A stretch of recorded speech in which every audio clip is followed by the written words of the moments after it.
മഴത്തോരു മുമ്പേടെ പുതിയൊരു എപ്പിസോഡിലേക്ക് എല്ലാവർക്കും സ്വാഗതം. അങ്ങനെ അലീന പോയി കഴിഞ്ഞതിന് ശേഷവും ബബിതക്കും കൃഷ്ണമോൾക്കും നമ്മുടെ രോഹിത്തിനും ആണെങ്കിൽ അലീനയോട് ഇപ്പോഴും ബന്ധമുണ്ടോ, അവളുമായിട്ട് ഇപ്പോഴും ഫോണിൽ സംസാരിക്കുന്നുണ്ടോ എന്നുള്ളൊരു സംശയം നമ്മുടെ വൈജയന്തിയുടെ മനസ്സിലോട്ട് വരികയാണ്.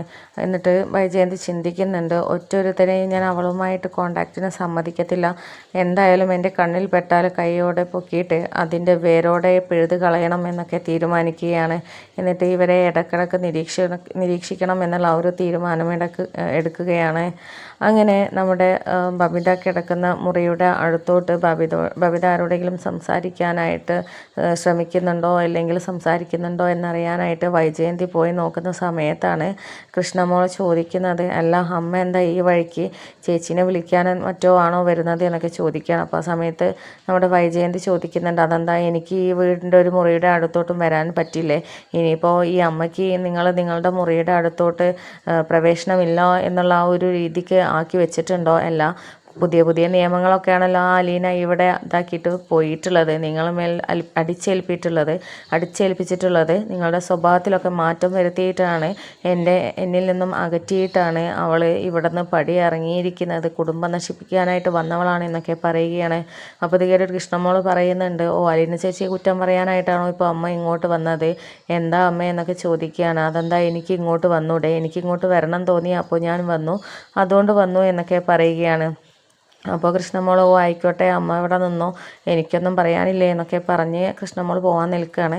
പോകുന്ന സമയത്ത് കൃഷ്ണമോൾക്ക് ഡൗട്ട് വരികയാണ്, അല്ല അമ്മ ഈ വഴിക്കൊന്നും വരാറില്ലല്ലോ, എന്തോ ഒരു പന്തികേടുണ്ടല്ലോ, എന്തോ ഒരു കള്ളത്തരം ഉണ്ടല്ലോ, ഇവിടെ ഇങ്ങനെ ചുറ്റിപ്പറ്റി നിൽക്കുന്നതായിട്ട്, അതും പ്രത്യേകിച്ച് ചേച്ചിയുടെ മുറിൻ്റെ അടുത്ത് ചുറ്റിപ്പറ്റി നിൽക്കുന്നതായിട്ടാണല്ലോ കണ്ടത് എന്നൊക്കെ ഇങ്ങനെ ചിന്തിച്ചിങ്ങനെ അവിടെ തന്നെ നിൽക്കുകയാണ് കൃഷ്ണമോള്.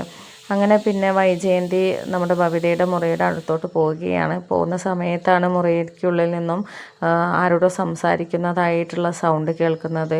അപ്പം വൈജയന്തി ചിന്തിക്കുന്നുണ്ട്, ഓ തക്കം കിട്ടിയാൽ അവളോട് സംസാരിക്കുകയായിരിക്കും, ഇവക്ക് വേറെ പണിയൊന്നുമില്ലല്ലോ എന്നൊക്കെ ചിന്തിക്കുന്നുണ്ട്. എന്നിട്ട് ചേച്ചി എന്നൊക്കെ വിളിച്ച് സംസാരിക്കുന്നുണ്ട്. അപ്പം വൈജയന്തിക്കാണെങ്കിൽ അങ്ങ് ദേഷ്യം വരികയാണ്, ഇവളെ ഞാനുണ്ടല്ലോ എന്നൊക്കെ പറഞ്ഞിട്ട് ബബിതയുടെ മുറിയുടെ ലോക്ക് തുറക്കാൻ നിൽക്കുന്ന സമയത്താണ് അച്ഛൻ്റെ പേരെന്താ സ്റ്റാൻലി എന്നാണോ എന്നുള്ള ആ ഒരു വാക്ക് ബബിതയുടെ വായിൽ നിന്നും നമ്മുടെ വൈജയന്തി കേൾക്കുന്നത്.